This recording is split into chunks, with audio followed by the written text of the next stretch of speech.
Posisi strategis India sekarang sudah berubah secara dramatis selama dekade terakhir. Maksudnya apa? India yang biasanya terpaku pada saingan utamanya Pakistan, sekarang sudah beralih dan khawatir dengan modernisasi angkatan bersenjata Cina yang sangat cepat dan mencolok. Makanya, mengantisipasi itu, India mencoba menjangkau Amerika Serikat secara diplomasi dan militer. Angkatan Darat India mulai mendekati Amerika Serikat lewat program latihan gabungan. Lalu, bagaimana kekuatan Angkatan Darat India?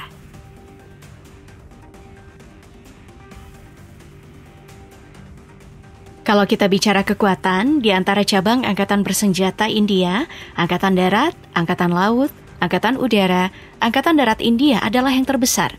Dari 5.137.550 pasukan Angkatan Bersenjata India, 2.197.117 prajurit adalah personil Angkatan Darat India.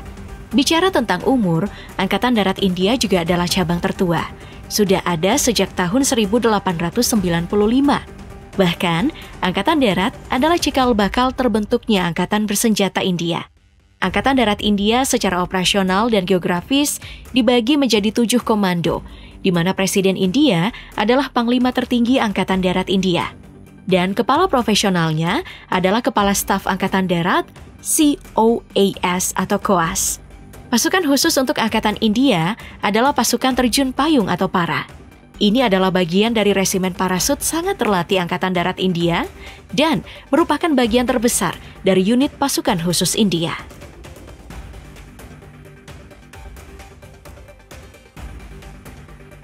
Yang menarik untuk kita singgung adalah bagaimana India membiayai angkatan bersenjatanya, terkhusus Angkatan Darat. Yang harus kita tahu, sudah sejak lama Angkatan Bersenjata India bercita-cita jadi pemimpin global dalam teknologi pertahanan. Hanya saja, ambisi India untuk jadi pemimpin global dalam teknologi pertahanan diperhadapkan masalah pendanaan. Kalau kita melihat trennya, anggaran pertahanan India memang terus mengalami kenaikan. Tapi kalau kita hubungkan dengan PDB India, anggaran militer India terus mengalami penurunan. Melihat ketegangan antara India dengan China, pemerintah menaikkan belanja pertahanan sebesar 72,6 miliar US dollar untuk tahun 2023 sampai 2024. Yang artinya, anggaran tersebut naik 13%. Dalam anggaran ini, hampir 56% dari total pengeluaran militer pertahanan dialokasikan untuk Angkatan Darat India. Angkatan Udara dan Angkatan Laut masing-masing mendapat alokasi 23% dan 15%. Hanya saja, dari jumlah total yang dialokasikan untuk Angkatan Darat, hanya sekitar 18% merupakan belanja modal, yang mana belanja tersebut mencakup pembelian senjata baru, platform, dan peralatan militer. Sementara sisanya adalah biaya pembayaran gaji dan pemeliharaan gedung. Artinya apa? Porsi belanja modal Angkatan Darat terus mengalami penurunan selama beberapa tahun terakhir.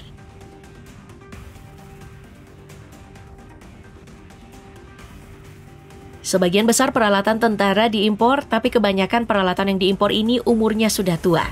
Sebagai contoh, India masih mengoperasikan tank tempur utama rancangan Soviet era Perang Dingin, T-72. Meski kemudian tank ini terus ditingkatkan, India lalu memesan pada tahun 2000-an ratusan T-90 generasi ketiga yang dikembangkan untuk menggantikan T-72 dan kemudian diberi nama Bhisma. T-90 punya sistem pengendalian tembakan dan perlindungan yang lebih baik dibandingkan T-72. Lalu, India mulai melepaskan ketergantungan dengan mulai memproduksi peralatan dalam negeri. Organisasi penelitian dan pengembangan pertahanan sudah mengembangkan banyak senjata untuk Angkatan Darat India. Salah satu keberhasilan India adalah mengembangkan tank tempur utama Arjun. Ini adalah tank tempur utama generasi ketiga yang terus dikembangkan India dan mulai beroperasi dengan Angkatan Darat India pada tahun 2004. Pengembangan terbarunya adalah Arjun Mk2. Tank ini ditenagai mesin diesel 10 silinder V90 turbocharged dengan pendinginan muatan dan pendinginan air. Dengan bahan bakar penuh, tank Arjun dapat menempuh jarak hingga 500 km. Kecepatan maksimum yang dicapainya adalah 50 km per jam di jalan raya dan 40 km per jam di medan lintas alam, termasuk off-road. Pada tahun 2010 dan 2013, Angkatan Darat India melakukan uji coba komparatif di Gurun Tar, Rajasthan. mengadu Arjun Mk1 yang baru dilantik dengan tank T-90 garis depan Angkatan Darat India yang dirancang oleh Rusia, di mana Arjun dilaporkan menunjukkan akurasi dan mobilitas yang lebih baik. Tank tempur utama Arjun milik India semakin ganas setelah sukses melakukan uji penembakan rudal anti-tank ATGM berpemandu laser dari meriam 120 mm. Kemampuan ini semakin bikin ngeri musuh karena rudal anti-tank berpemandu laser dapat ditembakkan pada malam hari dan cuaca buruk.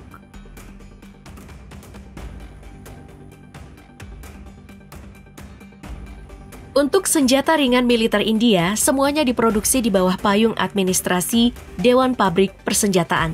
Begitu juga dengan perlengkapan standar lainnya, seperti seragam, rompi, dan alat pelindung.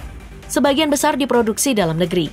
Senapan Sistem Senjata Kecil India atau INSAS, yang merupakan keluarga senjata ringan senapan serbu dengan senapan ringan, adalah produk dari Dewan Pabrik Persenjataan dan sudah digunakan sejak tahun 1997.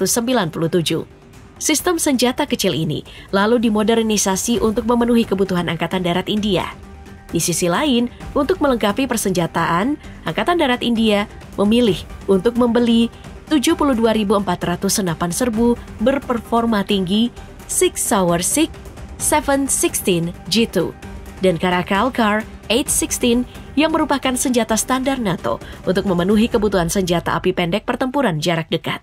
Untuk memenuhi kebutuhan prajurit yang lain, tentara India juga menggunakan senapan serbu AK-103, AK-203 7,62 mm Rusia sebagai proyek Make in India untuk memproduksi 650.000 senapan melalui perjanjian antar pemerintah. Angkatan Darat India juga mengoperasikan berbagai jenis rudal. Untuk rudal jelajah, India mengoperasikan BrahMos. Ini adalah rudal jelajah supersonik jarak menengah yang bisa diluncurkan dari kapal selam, pesawat tempur, atau dengan kendaraan darat. Rudal ini terus ditingkatkan performanya oleh India dan Rusia. Dari sekitar 500 km menjadi 800 sampai 1.500 km. Selain BrahMos, India juga punya Nearby, rudal jelajah subsonik jarak jauh segala cuaca dengan jangkauan 450 km. Sementara untuk rudal balistiknya terdiri dari rudal antar benua. India mengoperasikan Agni 5 yang punya jangkauan lebih dari 7.000 km. Agni 6 yang sementara sedang dikembangkan dengan jangkauan 10.000 km yang punya kemampuan target ganda. Rudal balistik taktis ada Prahar dan Agni 2 yang merupakan andalan pangkalan nuklir strategis berbasis rudal India. Kemudian dikembangkan menjadi rudal Agni 3 dengan jangkauan 3.500 sampai 5.000 km dan punya kecepatan 5 sampai 6 km per detik. Dan Agni 4 dengan jangkauan 4.000 km yang bisa menyerang sasaran di hampir semua daratan Cina. Ditambah Saurya, rudal taktis permukaan ke permukaan hypersonic.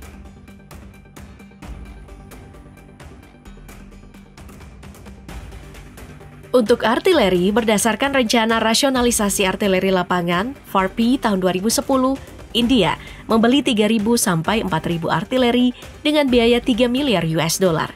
Ini termasuk pembelian 1.580 senjata derek, 814 terpasang, 180 senjata self-propel beroda, 100 senjata self-propel track, dan 145 senjata ultra ringan kaliber 155 mm per 39. FARPI juga melakukan kolaborasi dengan Korea atas K9 Vajrati, beberapa di antaranya dibuat di dalam negeri.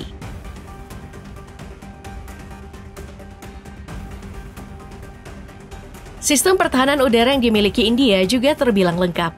Mulai dari sistem rudal anti-satelit, ada Prithvi Mark II yang punya kemampuan menembak jatuh sasaran bergerak dengan kecepatan 10 km per detik dalam orbit setinggi 1.200 km. Kemudian ada sistem rudal anti-balistik Advanced Air Defense yang bisa mencegat rudal balistik di ketinggian 40 km. Ada sistem pertahanan udara jarak jauh S-400 Triumph buatan Rusia yang bisa menjatuhkan semua jenis ancaman udara. Sistem pertahanan jarak menengah AKAS yang bisa menarget sasaran udara seperti jet tempur, rudal jelajah, dan rudal udara permukaan ke permukaan dari jarak 45 km. Juga sistem pertahanan udara jarak pendek QRSAM yang punya kemampuan untuk mencari dan melacak target sambil bergerak. Saat ini, India juga sedang mempersiapkan sistem pertahanan udara jarak jauhnya yang rencananya akan mulai dipakai di tahun 2028 sampai 2029. Kemampuannya setara dengan Iron Dome, bisa mendeteksi dan menghancurkan pesawat tempur siluman, pesawat terbang, drone, rudal jelajah, dan amunisi berpemandu presisi yang datang dari jarak sampai 350 km.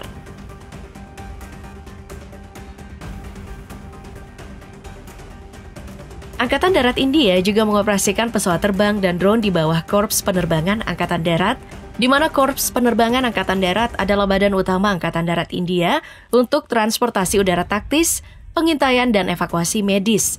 Sedangkan aset helikopter Angkatan Udara India bertanggung jawab untuk membantu transportasi pasukan tentara dan dukungan udara jarak dekat. Korps Penerbangan mengoperasikan sekitar 150 helikopter. Angkatan Darat India sangat mengandalkan keluarga helikopter utilitas yang diproduksi oleh Hindustan Aeronautics Limited.